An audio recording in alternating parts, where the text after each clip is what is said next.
took 22 years to get justice for Jam Master Jay. Here is what really happened.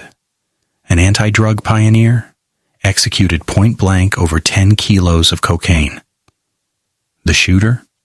His own godson, the witnesses, his closest friends, who watched him die and lied to the police for 2 decades.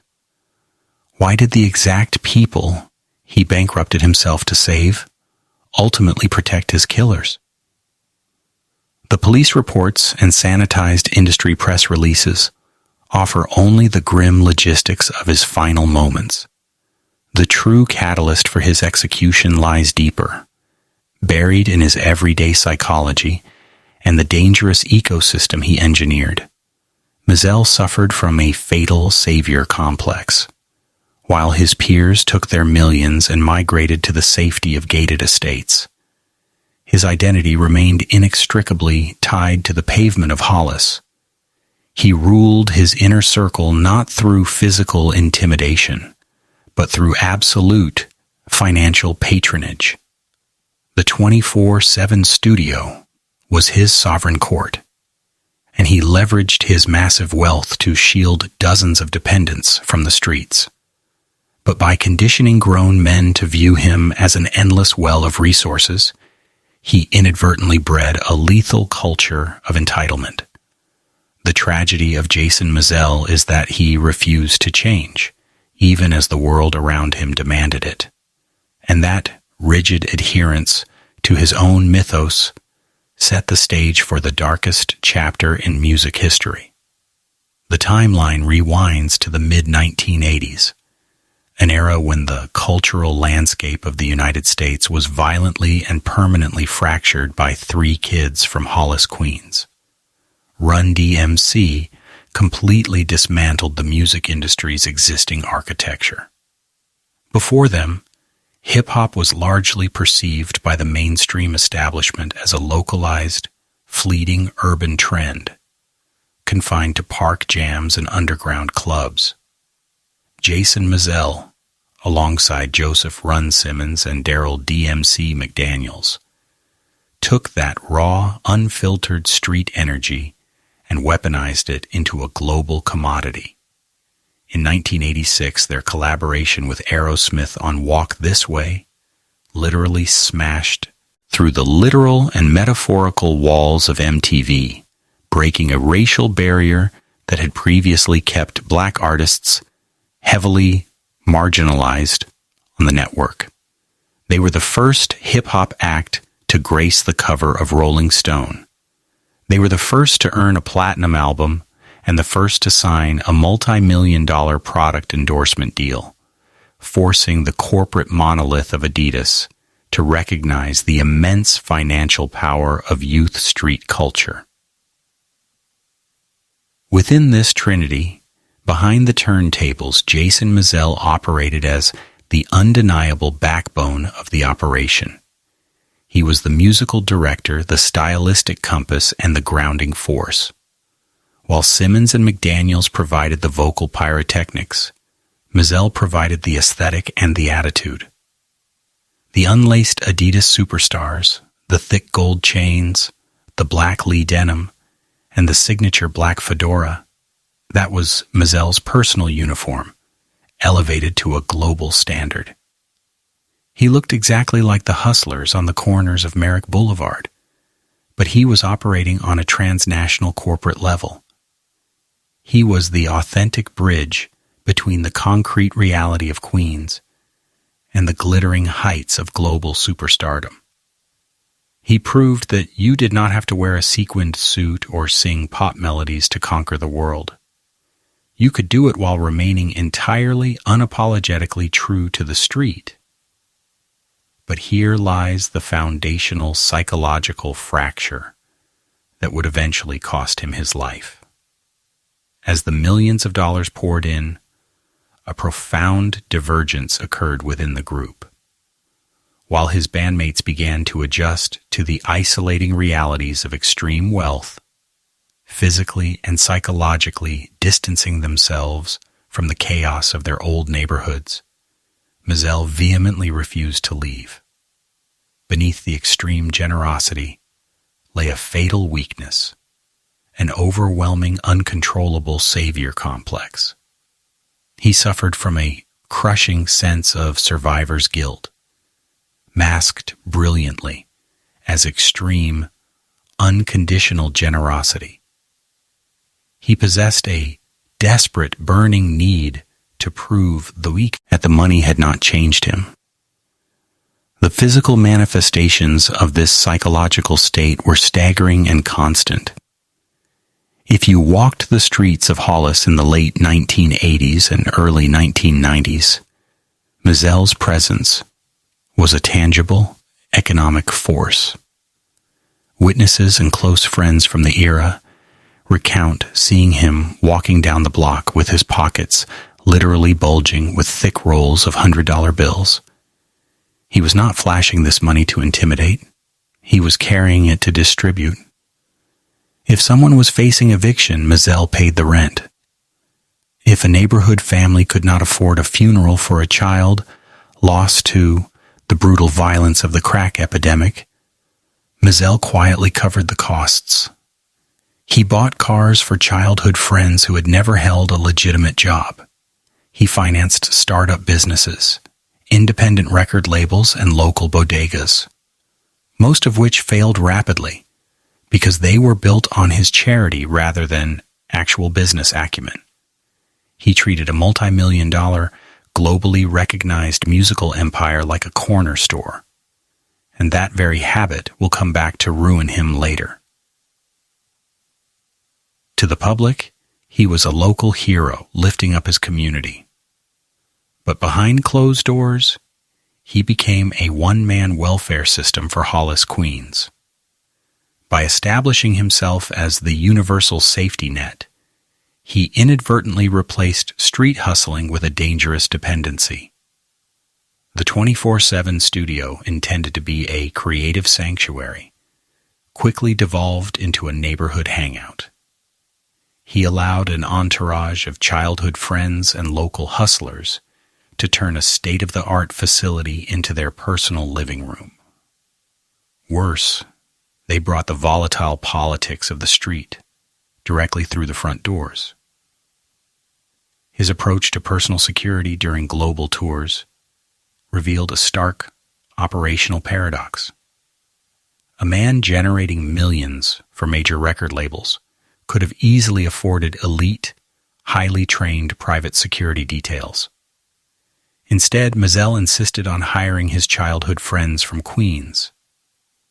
These were men with no formal training in threat assessment or crowd control, men whose primary qualification was simply that they grew up on the same block as Jason. The gap between what the character intended to give his friends a legitimate paycheck and a chance to travel the world, and what actually happened is glaring. He surrounded himself with a localized entourage that often brought the volatile, unpredictable politics of the Queens underworld directly into international luxury hotels and corporate boardrooms. He was trying to protect them from the streets, but in doing so, he allowed the streets to permanently attach themselves to his empire. Up to this point, the sheer volume of MTV royalties successfully masked the structural rot of his patronage system. But an empire built entirely on personal charity is fundamentally unstable. The 24/7 studio, physically intended as a creative sanctuary to discover acts like 50 Cent and Onyx, had quietly morphed into a localized welfare office. He conditioned an entire network of street associates to expect a standard of living subsidized by his turntable skills. In their minds, his money was their money. And when the landscape of hip-hop violently shifted in the 1990s, the dependents trapped in this ecosystem didn't just walk away. They still demanded to be fed. The music industry is a brutal, unsentimental machine. It operates on a ruthless cycle of obsolescence, discarding yesterday's architects for tomorrow's novelties. The 1980s ended, and with the new decade, the cultural landscape of hip-hop shifted with violent speed. The landscape that Run DMC had conquered and built was suddenly unrecognizable. The genre had hardened. The sonic environment was violently disrupted by the emergence of gangsta rap on the West Coast and gritty, hyper-realistic street narratives on the East Coast. Acts like Dr. Dre, Snoop Dogg, the Wu-Tang Clan, and the Notorious B.I.G. completely seized the zeitgeist. Almost overnight, the wholesome arena rock, My Adidas aesthetic of Run, DMC was categorized by the industry and the youth as anachronistic. They were labeled old school before they even reached their 30th birthdays. Their album sales, once counted in the millions, plummeted.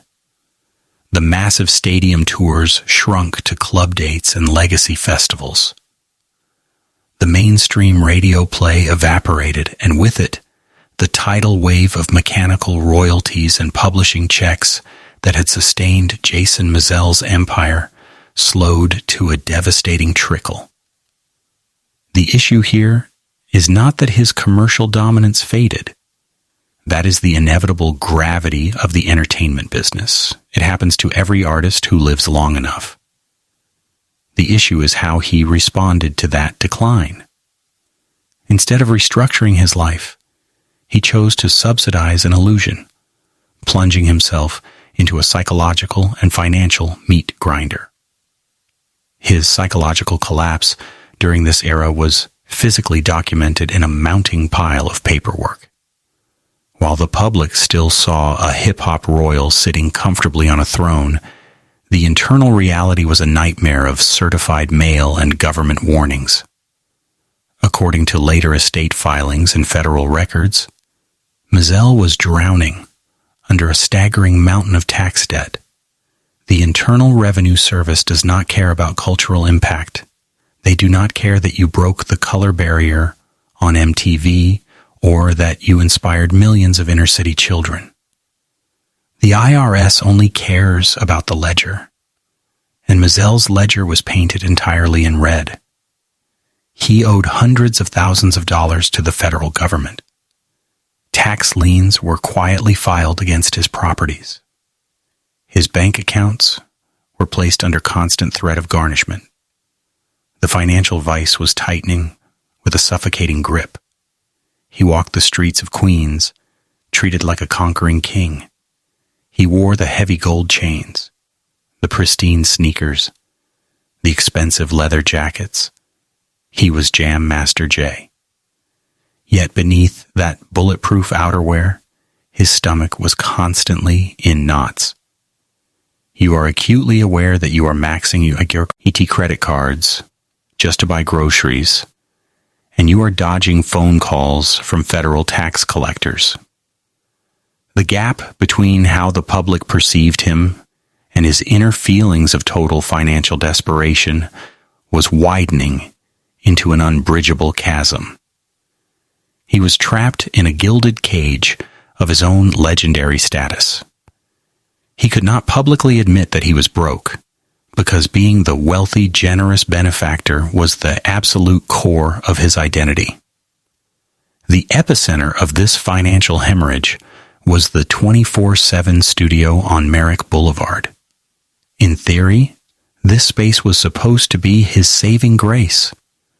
It was designed to be a state-of-the-art incubator where he could transition from a performer into a powerful executive producer, discovering and signing new talent to his label JMJ Records. He did have genuine successes here, notably discovering a young Curtis Jackson, who would later take over the world as 50 Cent, and the hardcore rap group Onyx. But the studio was bleeding cash faster than it could ever generate it.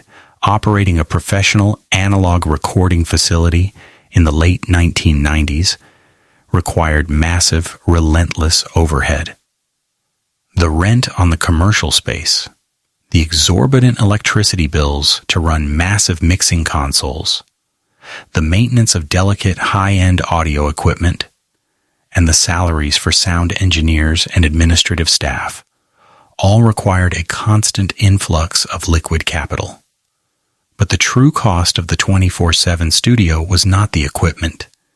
It was the people occupying the couches. This environment created a grotesque dynamic regarding how power was exercised. Mazel was the undisputed boss, the king of the castle.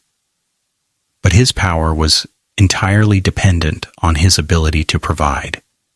He was surrounded by grown men who had grown entirely dependent on his charity.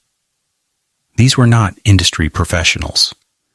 They were individuals whose survival strategies were rooted in the harsh, unforgiving logic of the Queen's underworld. They did not understand or care about IRS tax liens or the shifting trends of the Bilbo bar charts. They only knew that Jason had always paid for everything, and they fully expected that he always would. The psychological toll on Mazel was immense. Witnesses from this era describe a man who looked chronically exhausted. The vibrant, commanding DJ of the 1980s was replaced by a stressed, anxious man, constantly pacing the floorboards of his studio, a phone glued to his ear as he desperately tried to juggle creditors, hustle up obscure DJ gigs, and find any way to keep the lights on for another month. He was carrying the weight of a dozen families on his back, and his knees were buckling. A rational businessman in this position would have made a ruthless, necessary cut. He would have filed for bankruptcy, padlocked the doors of the 24/7 studio, fired the entourage, and retreated to a quiet life to rebuild his finances through legacy tours. But Mazel's fatal flaw made that impossible. To close the studio meant abandoning his neighborhood. To cut off his friends meant looking men he had known since childhood in the eye and admitting that he had failed them. He would rather be destroyed financially than be perceived as a sellout who turned his back on Hollis, Queens. The pressure inside that studio was reaching a critical explosive mass. The men on the couches were growing restless. When the handouts started to shrink, the atmosphere in the room shifted from gratitude to a toxic, silent entitlement. The unsaid tension hung in the air. You are Jam Master Jay. You're supposed to have money. If you don't have it from music, where are you going to get it? He was cornered. The legitimate avenues for generating the massive amounts of immediate, untraceable cash he needed to satisfy the IRS and feed the insatiable beast of his entourage were completely exhausted. The banks would not lend to him. The major record labels were no longer handing out multi-million-dollar advances to an aging hip-hop pioneer. He needed a lifeline, and he needed it immediately. Up to this point, his struggles were entirely legal. He was simply a businessman failing in a tough industry. He had spent his entire public life standing firmly on the side of the law, cutting public service announcements, and telling children that dealing drugs was a one-way ticket to the graveyard. But as the late 1990s bled into the early 2000s, the desperation overpowered the ideology. The line he had drawn in the sand was washed away by a tidal wave of debt. To save his empire, to protect his pride, and to keep the wolves of bankruptcy at bay, Jason Mazel looked toward the very streets he had spent a lifetime trying to elevate his people above. And that desperate, agonizing decision to cross the threshold into the criminal underworld would soon bring the darkest, most violent elements of Queens directly into the sanctuary he had bankrupted himself to build. There is rarely a cinematic lightning strike when a good man decides to cross the absolute moral threshold. The destruction of a legacy usually happens in the suffocating silence of an office, staring at a stack of final notice bills. For Jason Mizell, the inciting incident that ultimately ended his life did not involve a dramatic shootout or a sudden descent into madness. It involved a quiet, calculated, and devastatingly flawed business decision. When the legitimate revenue streams of the music industry finally evaporated and the Internal Revenue Service threatened to dismantle the empire he had spent a lifetime building, Mizell was faced with an excruciating binary choice. He could declare bankruptcy, shutter the 24/7 studio, publicly admit his financial ruin, and retreat to a quiet life. Or he could leverage his remaining highly valuable asset, his untouchable, sterling reputation, to generate illicit capital. Driven by a paralyzing compulsion to remain the invincible financial pillar of his community, he chose the latter. He stepped into the shadows. The core of this tragedy lies in a devastating paradox. In the eye, mid-1980s Run DMC was not just a rap group. They were heavily utilized as a moral instrument by the establishment. They were the very public, highly visible faces of the national anti-drug movement. They filmed major public service announcements. They stood in front of cameras, draped in their signature gold chains and black fedoras, and commanded millions of inner-city youths to reject the crack cocaine epidemic that was currently annihilating their neighborhoods. Yet federal court testimonies and Department of Justice indictments reveal a grotesque reality that took root a decade later. The very man who preached salvation on television was now allegedly brokering the bulk distribution of cocaine to save his failing kingdom. The protector of the youth had become a financier of the poison. It is a psychological dissonance so severe it almost defies comprehension, until you look directly at his primary motivation: survival, not just for himself, but for the dozens of grown men who depended on his daily charity.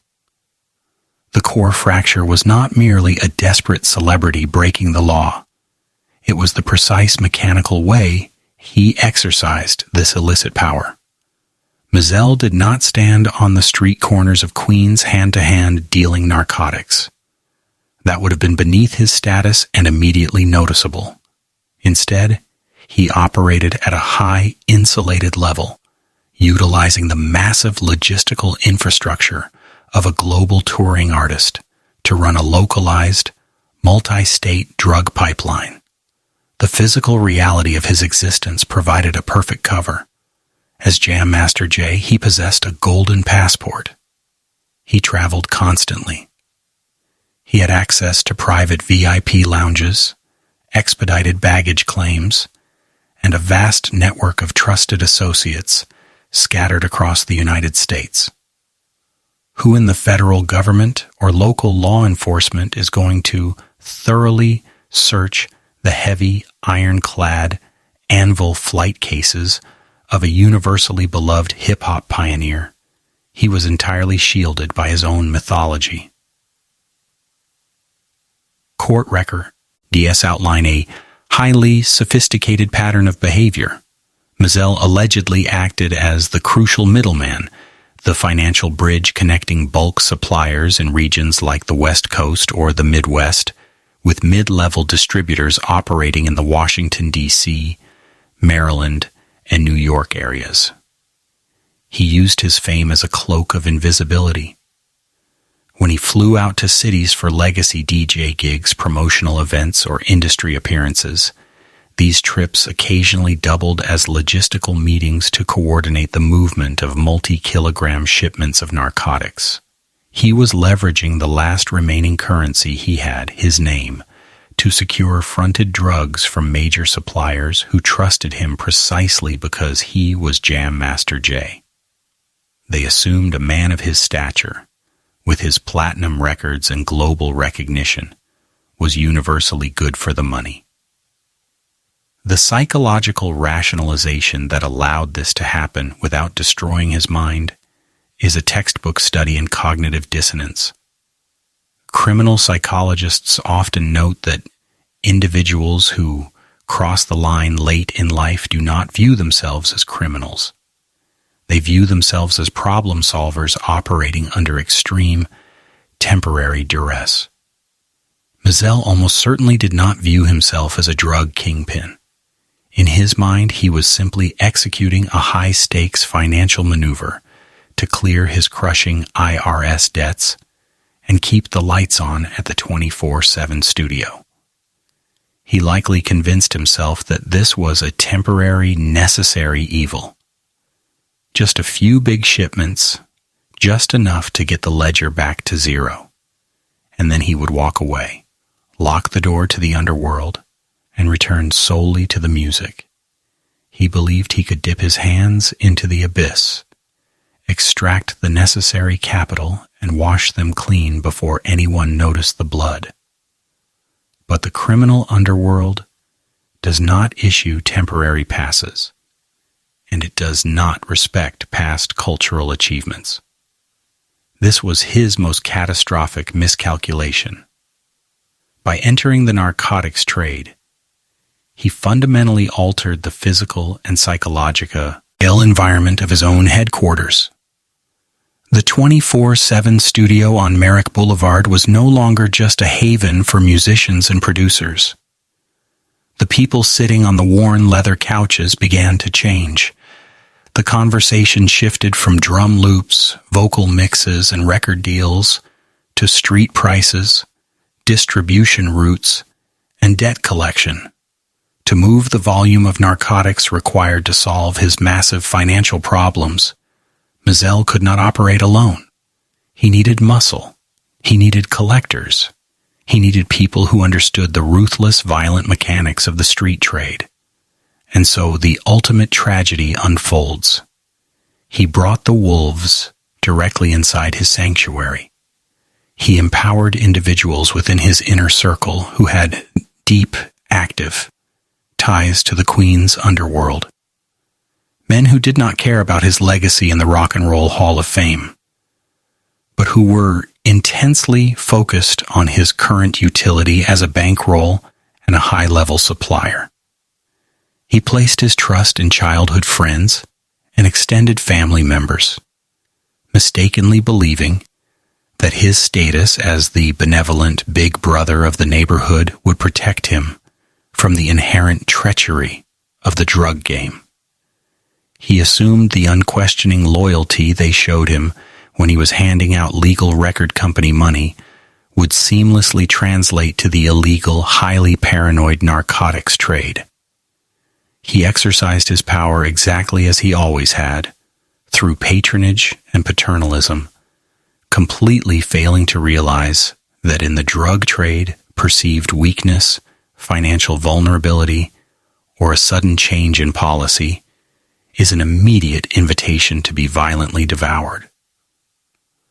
The fortress he built to keep the streets out had now become a localized headquarters for the very elements that would destroy him.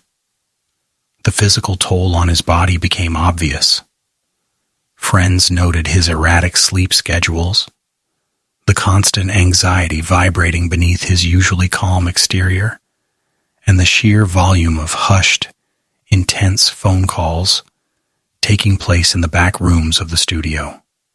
The music playing through to the massive studio monitors was now just a loud, convenient cover for a dangerous conspiracy.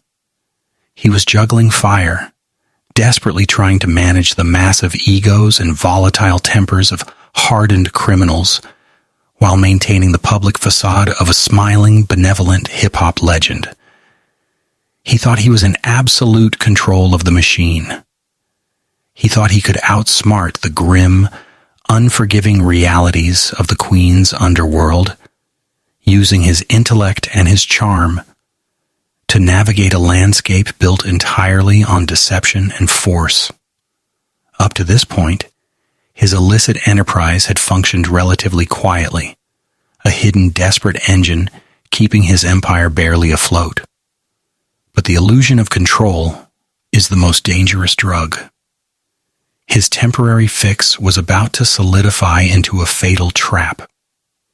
In the late summer of 2002, a high-stakes shipment of cocaine arrived from California. It required a ruthless logistical decision, a decision that would completely shatter his fragile ecosystem. In August of 2002, the abstract financial terror that had been haunting Jason Mizell finally materialized into a highly concrete, incredibly dangerous logistical operation. The federal indictments and subsequent court testimonies lay bare the exact anatomy of the transaction that would cost him his life. Escalating far beyond a street-level hustle, a massive 10-kilogram shipment of cocaine was brokered, originating from suppliers in California, with an intended destination on the East Coast. The sheer gravity of this moment was dictated entirely by the mathematics of the street.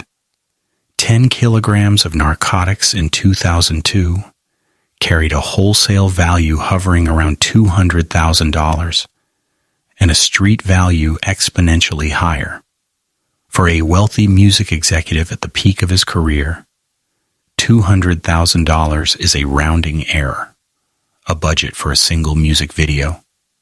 But for a man drowning in IRS, tax liens, suffocating under the weight of a payroll he could no longer afford, that amount of untraceable liquid capital is a matter of total salvation. It was the exact sum required to wipe the slate clean, to buy back his freedom, and to restore the illusion of his impenetrable financial armor. Mizell operated as the central node in this conspiracy. He was the trusted broker who connected the West Coast suppliers with an established distribution network in the Baltimore and Washington, D.C. area. He intended to use his childhood friend, Ronald Washington, as his primary operative on the ground. Washington was a man who knew the unforgiving mechanics of the illicit market. He was someone who had slept on Mizell's couches, someone whose very survival was deeply intertwined with Mizell's patronage. Alongside Washington was Carl Jordan Jr., a young man who was not merely an associate, but Mizell's own godson. Jordan had grown up watching Mizell as a surrogate father, a towering figure of success and benevolence. Mizell was attempting to execute this massive transaction using the exact same paternalistic protective instinct he used in the music business. He was bringing his people in on the deal so they could all eat. But here we see the catastrophic failure of his everyday personality colliding with the merciless reality of organized crime. Mizell approached the drug trade with the mindset of a record label executive assembling a tour crew. He believed his authority as Jam Master Jay was absolute, and that his decisions would be respected without question. He completely misunderstood the environment he had entered. The narcotics trade does not operate on loyalty, history, or cultural respect. It operates on acute, hypervigilant paranoia. The transaction hit a fatal snag when the Baltimore distributor raised a hard line of resistance.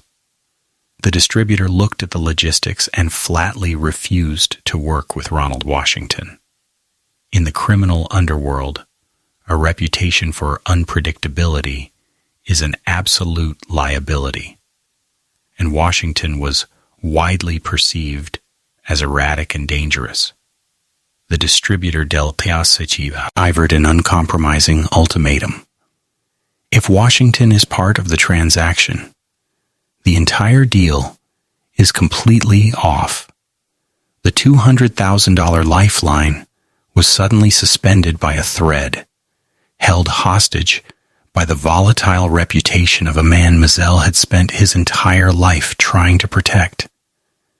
He was forced into a corner that required a ruthless executive decision, a decision that violated his lifelong habit of unconditional provision. He could not lose this deal. The financial pressure was too severe, the creditors were too close, and the desperation was absolute. So he made the choice that sealed his fate. He agreed to the distributor's terms. He officially severed Ronald Washington from the California shipment, and by extension, because their interests were linked, he cut his godson, Carl Jordan Jr., out of the massive anticipated profits. The danger lay not in the restructured deal, but in how it was perceived. For decades, Mazel had conditioned Washington, Jordan, and the rest of his queen's entourage to believe that his wealth was their wealth. He had built a localized culture of profound entitlement. By financially insulating them for so long, he had created grown men who felt an absolute, non-negotiable right to his resources. When Mazel delivered the news that they were cut out of the 10-kilogram shipment, he likely thought he was just making a necessary business adjustment. He probably assumed they would accept it, perhaps with some grumbling, but ultimately deferred to his authority as the undisputed boss of the crew. After all, he was the one taking the massive risk of brokering the West Coast connection. But the gap between what he intended and what actually happened was lethal. Washington and Jordan did not view this as a business decision. They viewed it as the ultimate unforgivable disrespect. It was a complete betrayal of the unwritten contract that had governed their relationship for years. From the perspective of the excised men, the eternal provider had suddenly become a greedy obstacle. They saw a man who had gone soft, a wealthy celebrity who was trying to play the street game, but refusing to honor the street code. By cutting them out of a $200,000 payday, Mazel was not just denying them luxury. In their minds, he was actively threatening their survival. He was taking food directly off their tables. The gratitude for decades of free rent, free cars, and free studio time evaporated in a matter of seconds, replaced by a cold, calculating, and violent resentment. The physical manifestations of this fractured relationship immediately bled into the atmosphere of the 24/7 studio. The space that was once filled with the loud, chaotic energy of neighborhood friends hanging out suddenly became a theater of cold stares and suffocating tension. The couches where Washington used to sleep were now empty, but his absence was heavier than his presence. Whispers replaced the music. The studio, which Mazel had built as an impenetrable fortress against the harsh realities of Queens, had been successfully breached from the inside. The walls were now entirely porous, and the very men who held the keys to the front door were quietly transforming from dependents into predators. Mazel was a brilliant musician, a pioneer who could read a crowd of 50,000 people and manipulate their energy with a single scratch of a vinyl record. But he was tragically, fatally blind to the shifting energy in his own control room. He failed to realize that when you strip desperate, entitled men of a massive financial windfall, they do not simply walk away and look for another opportunity. They look for restitution. They look for revenge. He had inadvertently signed an underworld death warrant, authorized by the very people whose lives he had bankrupted himself to subsidize. The calendar turned from August into September, and then into the crisp, cooling weeks of October 2002. The California transaction was moving forward without Washington, and Jordan.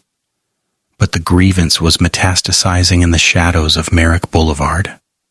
Mizell continued to pace the floors of his studio, taking the hushed phone calls, trying to maintain the polished exterior of Jam Master Jay, completely unaware that the countdown to his own execution had already begun.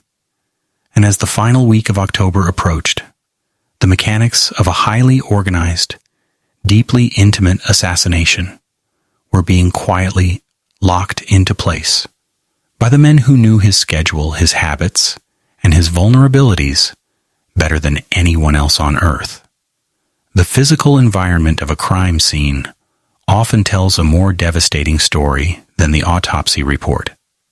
The sheer intimacy of the betrayal on the evening of October 30th, 2002, is embedded in the precise physical and psychological atmosphere of the 24/7 studio on Merrick Boulevard. This execution unfolded inside a highly controlled, deeply familiar sanctuary, far removed from the chaos of a street corner. It was Jason Mizell's sovereign territory. As the sun set over Queens and the autumn air turned cold, the atmosphere inside the second-floor recording facility was aggressively mundane. The studio was heavily soundproofed, designed specifically to keep the relentless noise of the New York transit system and the street traffic out. But that same architectural feature, the thick padded walls and heavy reinforced doors, also meant that any sound generated inside the room would be completely contained. The studio was a sealed acoustic vault. Inside the main control room, the environment was entirely relaxed. Mizell was not pacing the floors or nervously checking the windows. Despite the massive volatile drug transaction he had just violently restructured, he exhibited zero physical manifestations of fear. Here, we see the ultimate, fatal culmination of his psychological blind spot. He genuinely believed that the street code of retaliation did not apply to him. He was Jam Master Jay. He had fed these people. He had clothed them, and he had housed them. His savior complex had convinced him that his historical benevolence granted him absolute immunity from consequence. The everyday behavior taking place in those final hours was deceptively calm. Mizell was lounging on a worn leather sofa. He was dressed casually in sweatpants, the heavy armor of his public persona momentarily set aside. He was deeply engrossed in a game of Madden NFL on a video game console, playing against his close friend and studio assistant, Uriel Tony Rinken. Also in the room was Lydia High, his trusted studio manager, who was sitting at a desk going over paperwork, bringing him documents to sign. There were at least 2 other individuals floating around the perimeter of the studio. It was a Tuesday evening like 1,000 other Tuesday evenings. He was surrounded by his court, completely oblivious to the fact that the loyalty of his inner circle had already been deeply compromised. Evaluated through a strictly prosecutorial lens, the cold mechanical facts established by law enforcement reveal a chilling reality. The 24/7 studio was not an open public building. It was a secure facility. To gain entry from the street level, a visitor had to be recognized and physically buzzed in through an intercom system. Furthermore, Mizell had installed a network of security cameras specifically designed to monitor the entrance and the hallways. He was fully aware of the dangers inherent to operating a cash-heavy business in Jamaica, Queens. Yet, on this specific night, the security apparatus was deliberately neutralized. Court documents and subsequent testimonies revealed a piece of dirty evidence that completely dismantles any theory of a random robbery. The security cameras in the studio were not functioning properly. They had been tampered with or disabled prior to the lethal event. This is the detail where the true horror of the situation crystallizes. A random stick-up crew from Brooklyn or the Bronx does not know the precise wiring of a localized security system in a second-floor Queens studio. They do not know the blind spots. The neutralization of the cameras proves absolute premeditation. It proves that the operation was orchestrated by individuals who possessed intimate, unrestricted access to Mazel's daily environment. The killers did not need to kick the door down because they already had the keys. Both literally and metaphorically, the very people Mazel had allowed to sleep on his couches and walk freely through his business had used that unearned access to map out his execution. The structural vulnerability of the fire escape provided the fatal breach. At the rear of the 24/7 studio, there was a heavy metal door leading out to a fire escape stairwell. This was a known entry point for regulars who wanted to bypass the front buzzer, a back door reserved for the deeply trusted inner circle. Law enforcement analysts suspect this door was intentionally left unlocked or propped open by an accomplice already inside the building. A staggering gap existed between Mazel's intentions and the reality unfolding around him. He intended to create a secure creative haven for his friends. Instead, his policy of open-door patronage had transformed the studio into a fatal trap. He was sitting on a sofa, a video game controller in his hands, completely unaware that a coordinated tactical breach was being quietly executed just a few feet away from him. The tragic irony is that Mazel was not an unarmed pacifist. Like many wealthy individuals operating in the overlapping worlds of the music industry and the street, he owned a firearm. It was a recognized necessity for self-preservation. But on the evening of October 30th, that weapon was reportedly tucked away entirely out of reach. He did not have it on his person, nor did he have it resting on the table beside him. This physical fact is incredibly profound. A man who was actively brokering multi-state $200,000 cocaine indictments, a man who had just cut volatile, dangerous criminals out of a massive payday, felt so entirely safe in his own studio that he didn't even bother to keep his weapon close. It is a testament to the sheer strength of his delusion. He could not psychologically process the idea that the threat could come from inside his own house. He was looking outward for enemies, while his assassins were already walking up his back stairs. As the clock moved past 7 p.m., the atmosphere inside the control room remained undisturbed. The digital sounds of the football video game echoed off the soundproof walls. Lydia High continued to shuffle her paperwork. Tony Rincon sat beside Mazel, his eyes glued to the television screen. The ecosystem of the studio was functioning exactly as Mazel had designed it. A comfortable, insulated bubble where he was the undisputed king. Then, around 7:30 p.m., the heavy mechanics of the studio doors shifted. Someone was entering the room. If a masked stranger had violently breached the entrance, kicking the door off its hinges and screaming demands, the survival instincts of everyone in that room would have immediately activated.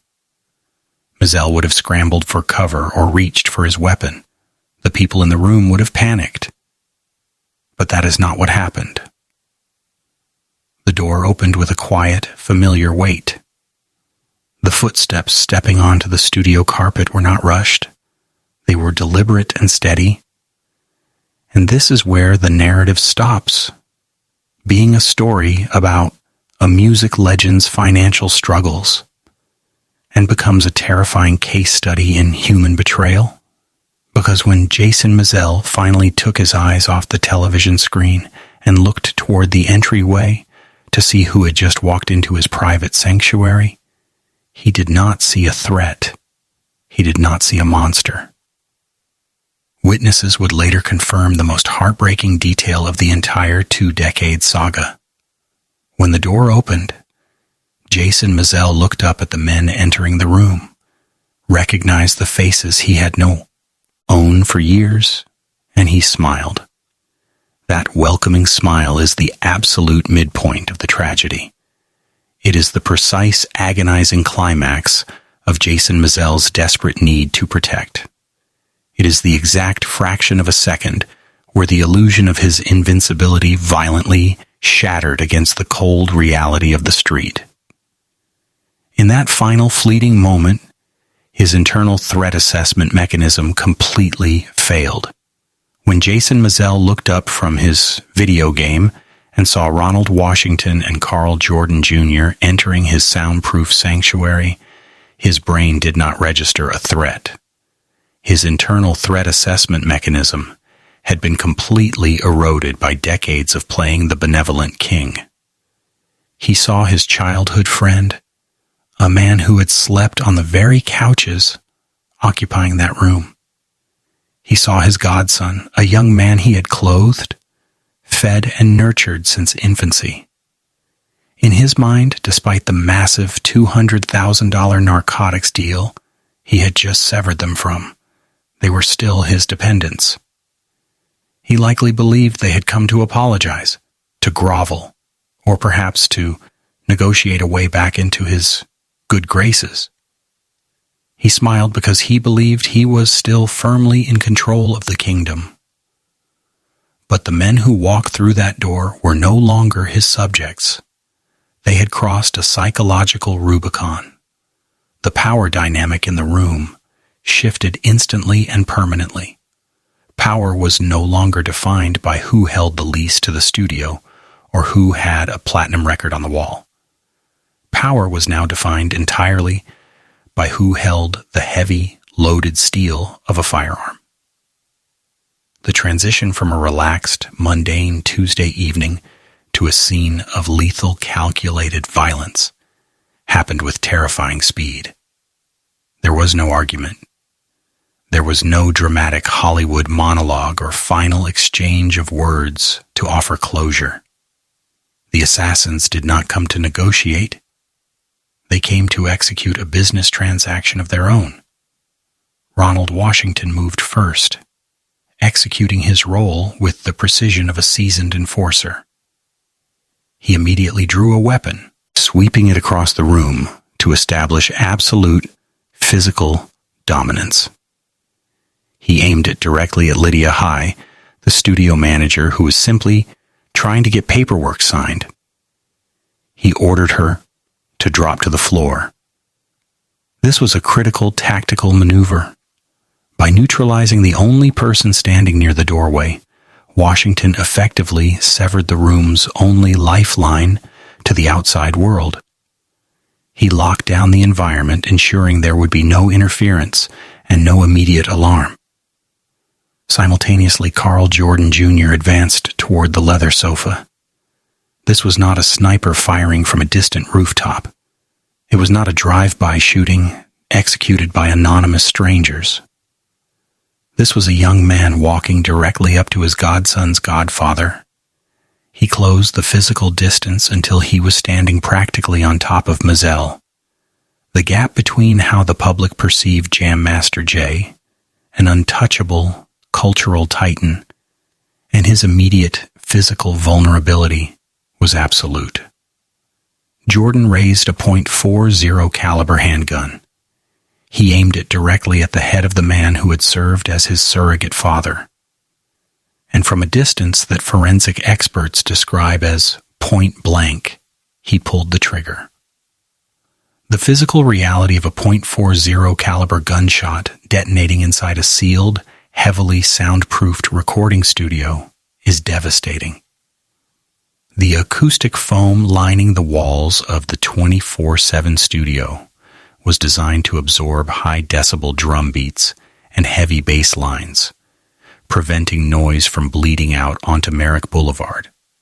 On this night, that same architectural design swallowed the sharp, violent crack of the assassination. The sound was trapped inside the vault, slamming into the ears of the witnesses, creating a concussive shock wave that paralyzed everyone in the room. The bullet struck Jason Mizell directly in the head.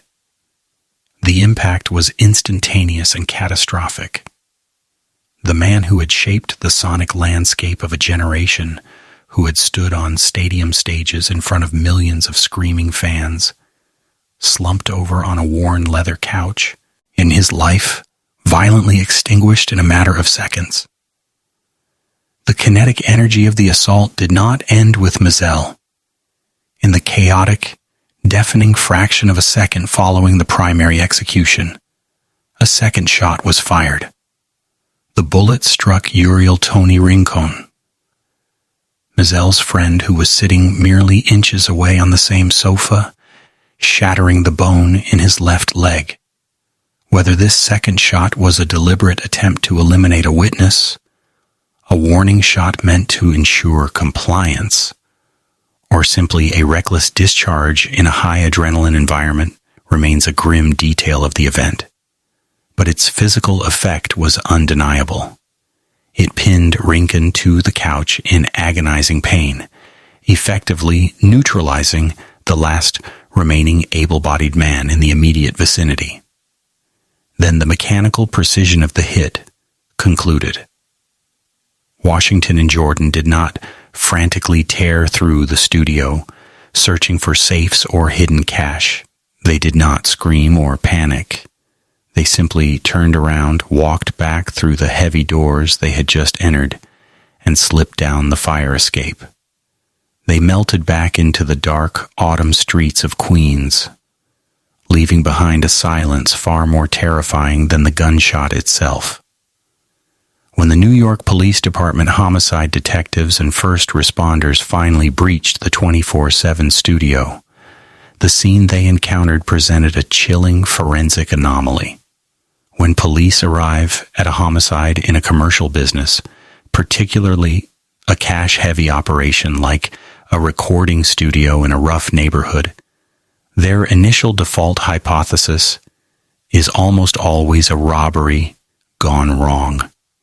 They look for the standard physical manifestations of a home invasion: splintered door frames indicating a forced entry, ransacked desks, emptied pockets, and missing equipment. But as the crime scene unit systematically photographed the second floor of the 24/7 studio, the dirty evidence began to paint an entirely different, vastly more sinister picture. There were no splintered doors. The perpetrators had been let in or had their own access. Jason Mizell lay dead, but his wealth remained entirely untouched. He was still wearing expensive diamond-encrusted jewelry. Detectives found a significant amount of cash still tucked safely inside his pockets.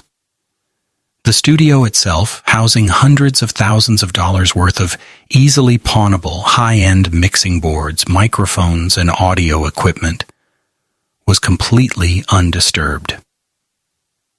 In the brutal calculus of a homicide investigation, the absence of theft speaks louder than a confession. If men break into a studio with guns and leave the diamonds, the cash, and the equipment behind, they were only hunting for one thing. The complete absence of theft immediately ruled out a robbery or a desperate hit by local addicts. The NYPD detectives stood in a room plastered with platinum records and gold plaques, staring at the blood pooling on the floor, and arrived at a terrifying conclusion. This was a highly orchestrated, targeted assassination. It was a localized internal house cleaning. But as the investigators began to pivot from evaluating the physical evidence to questioning the living, breathing witnesses who had been trapped in that soundproof vault with the killers. They hit an invisible, impenetrable wall. The physical execution of Jason Mizell had taken mere seconds, but the psychological execution of the truth, the absolute suppression of justice, was about to begin. The killers had left the building, but they had successfully infected the room with a paralyzing terror, initiating a suffocating silence that would lock this case in the dark for over 2 decades. When the New York Police Department locked down the 24/7 studio, they believed they had an open and shut case. Homicide investigations are notoriously difficult when they occur in dark, abandoned alleys with no witnesses and no physical ties to the victim. But this was a brightly lit, secure recording facility. There were at least 5 people inside that room when the gun went off. 2 of them were staring directly at the door when the killers walked in. One of them took a bullet to the leg from the exact same weapon that killed the victim. From a purely investigative standpoint, this should have been a prosecutor's dream. All the police had to do was ask the survivors a very simple, fundamental question. Who did this? The answers they received, however, defied all conventional legal logic. They represent the most chilling manifestation of how power is truly exercised on the streets of Queens. When detectives separated the witnesses and began the interrogations, they hit a psychological brick wall. Tony Rinkin, bleeding from a gunshot wound to the leg, sitting inches away from his murdered friend, looked at the police and claimed he did not recognize the shooter. He stated his eyes were focused on the video game console. Lydia High, the studio manager who had a firearm pointed directly at her face by Ronald Washington, claimed she could not positively identify the man who held her hostage. She stated she was ordered to look at the floor and simply complied. Others in the periphery of the studio echoed the exact same rehearsed script. I was looking the other way. It happened too fast. I didn't see anything. To the outside world, reading these police reports from the safety of a suburban living room, this reaction is completely incomprehensible. How can you watch a beloved global icon, a man who fed you, employed you, and protected you, get executed in front of your own eyes and claim temporary blindness? This deeply disturbing phenomenon was a direct product of the severe, localized culture of fear Mizell inadvertently cultivated. This is the ultimate devastating consequence of his personal policies. Mizell's fatal savior complex dictated that he keep his doors open to the neighborhood. He desperately wanted to be the bridge between the legitimate corporate music industry and the raw reality of the street. But a bridge goes both ways. When he allowed hardened criminals with deep, active ties to the narcotics trade to occupy the exact same physical space as civilian studio managers and video game partners, he fundamentally altered the rules of engagement inside that building. He subjected ordinary working-class people to the merciless, unforgiving laws of the criminal underworld. The most supreme law of that underworld is the code of silence, the no snitching rule. It is not merely a cultural suggestion or a misguided sense of neighborhood loyalty. It is a mechanism of absolute survival. The witnesses in that room were not suffering from shock-induced amnesia. They were executing a highly rational, instantaneous threat assessment. The men who pulled the triggers were not cartel hitmen fleeing to South America on private jets. They were local. They were Ronald Washington and Carl Jordan Jr. They were local. They walked the same sidewalks, shopped at the same corner bodegas, and knew the exact addresses of everyone in that studio. They knew where the witnesses' mothers slept. They knew which schools their children attended. When Lydia High and Tony Rincon looked at the homicide detectives, they were weighing two very different types of power. The police possessed the legitimate power of the state. They could offer a statement, a court date, and perhaps a temporary bureaucratic relocation. But the men who just walked down the fire escape possessed the immediate, visceral power of the street. They could deliver a bullet through a living room window at 3 a.m. The state's protection is abstract and often slow. The street's retaliation is swift, intimate, and absolute. The silence was not an act of malice against Mizell. It was an act of desperate self-preservation. By trying to save everyone, he created an environment where nobody could save him. He brought the wolves into the sheep pen, and when the wolves finally attacked the shepherd, the sheep did exactly what they were conditioned to do. They closed their eyes and stayed completely silent. The NYPD homicide detectives found themselves trapped in an investigative nightmare. They had the physical evidence. They knew the exact layout of the room. Through street whispers and confidential informants, the names of Ronald Washington and Carl Jordan Jr. began circulating almost immediately. The streets always know the truth. Within days, the word on the pavement in Jamaica, Queens, was that Jam Master Jay was killed over a West Coast drug dispute, and his own godson had pulled the trigger. But street whispers are not admissible in a court of law.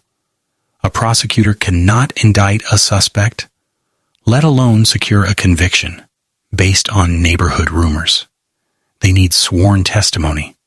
They need an eyewitness to sit on a stand in an open courtroom, raise their right hand, point a finger directly at the defendant, and state, under penalty of perjury, he did it. And for weeks, which turned into months, and then agonizingly stretched into years, absolutely no one would raise that hand. The initial media explosion surrounding the murder of a hip-hop pioneer slowly began to fade. The national news cameras packed up their equipment and left Queens. The massive weeping crowds that had lined the streets for his funeral returned to their daily lives. But inside the precinct houses, the frustration was boiling over. Detectives brought the witnesses back in for questioning repeatedly. They applied intense psychological pressure. They appealed to their conscience. They slid the gruesome, blood-stained crime scene photos across the interrogation tables, begging them to do the right thing for a man who had done so much for them. But the wall of silence was completely impenetrable. The witnesses held their ground. The fear of Ronald Washington, Carl Jordan Jr., and the localized syndicate they represented was vastly more powerful than their grief for Jason Mizell. This deadlock highlights a devastating truth about how power is exercised in Wamutsewan marginalized communities. When legitimate authority fails to provide absolute, guaranteed security, illegitimate authority immediately fills the vacuum. The assassins had successfully imposed their own twisted jurisdiction over the 24/7 studio and the people who survived that night. They had essentially annexed a piece of Jam Master Jay's empire and ruled it through sheer terror. As the first anniversary of the murder passed with no arrests, a chilling realization settled over the Mizell family and the music industry. The killers were walking free.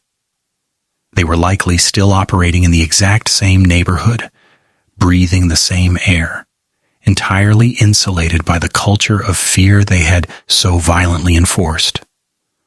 the local police department had exhausted its standard playbook.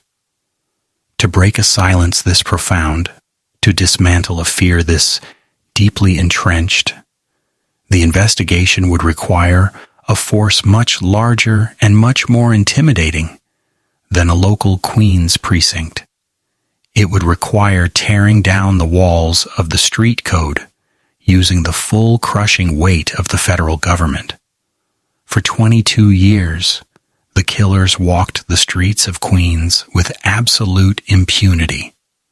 The local police were paralyzed by the neighborhood's code of silence. It wasn't until the federal government stepped in, shifting the jurisdiction from vulnerable local precincts to the heavily fortified corridors of the FBI and ATF. By framing the case as an interstate narcotics conspiracy, prosecutors could finally bypass the street code. They offered the witnesses the absolute geographical protection of the Federal Witness Protection Program. It took years of relentless federal pressure to slowly break the localized culture of fear, convincing the survivors that the government shield was finally thick enough to stop a bullet. The breakthrough did not happen overnight, but when it finally materialized, it arrived with devastating legal force. In August 2020, nearly 18 years after Jason Mizell was left bleeding on his studio floor, the United States Department of Justice unsealed a stunning multi-count indictment. Ronald Washington and Carl Jordan Jr. were officially dragged out of the shadows and charged with murder while engaged in narcotics trafficking.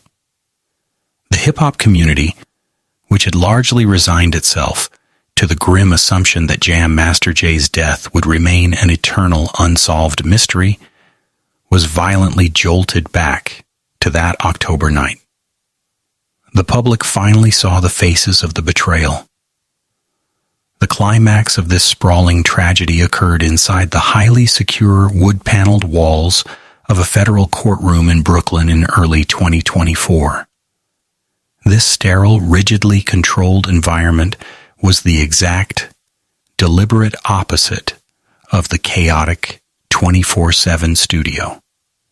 The power dynamic has officially shifted back to the state. The defendants, Washington and Jordan, are no longer local warlords holding a neighborhood hostage with the threat of a .40 caliber handgun. They are federal inmates, stripped of their street power, forced to sit silently at a defense table as the full weight of their actions is systematically dismantled before a jury.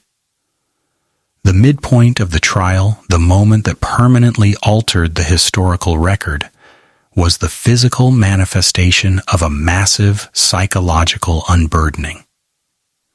After 22 years of claiming he was looking at a video game screen, Tony Rinkin took the witness stand.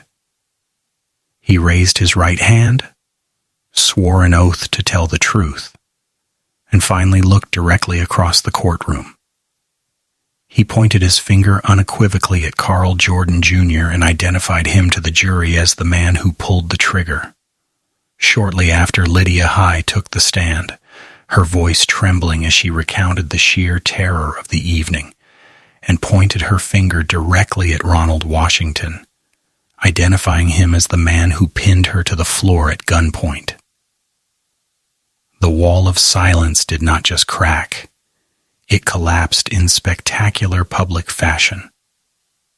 The truth, buried under 2 decades of intimidation and misplaced loyalty, was finally excavated and laid bare under the fluorescent lights of the justice system.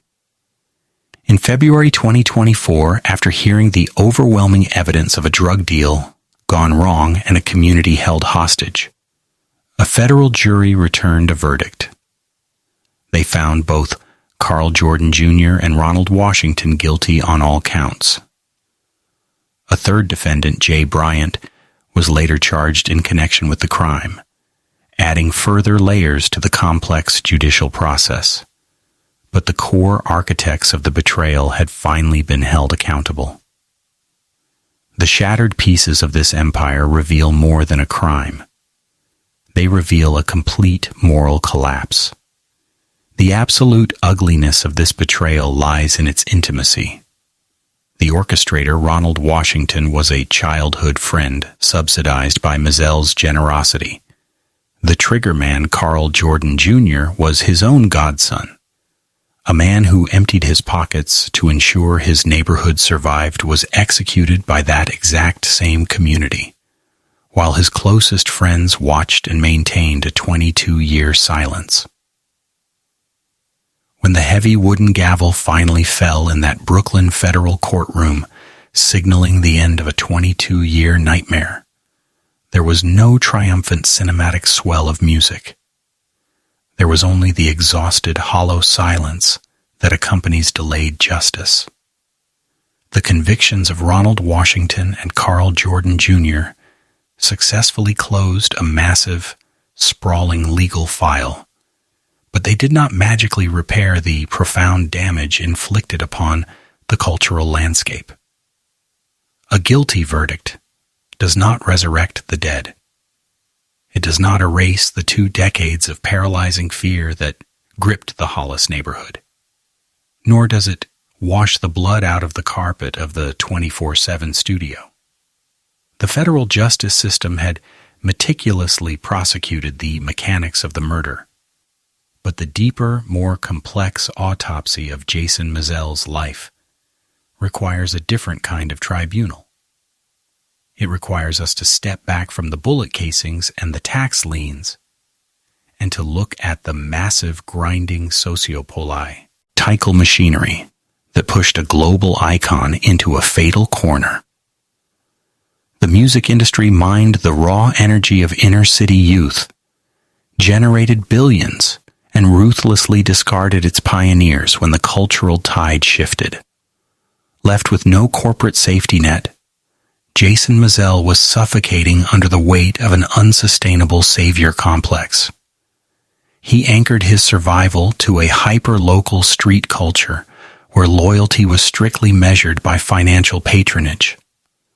His legacy stands as a permanent, devastating cautionary tale about the psychology of power.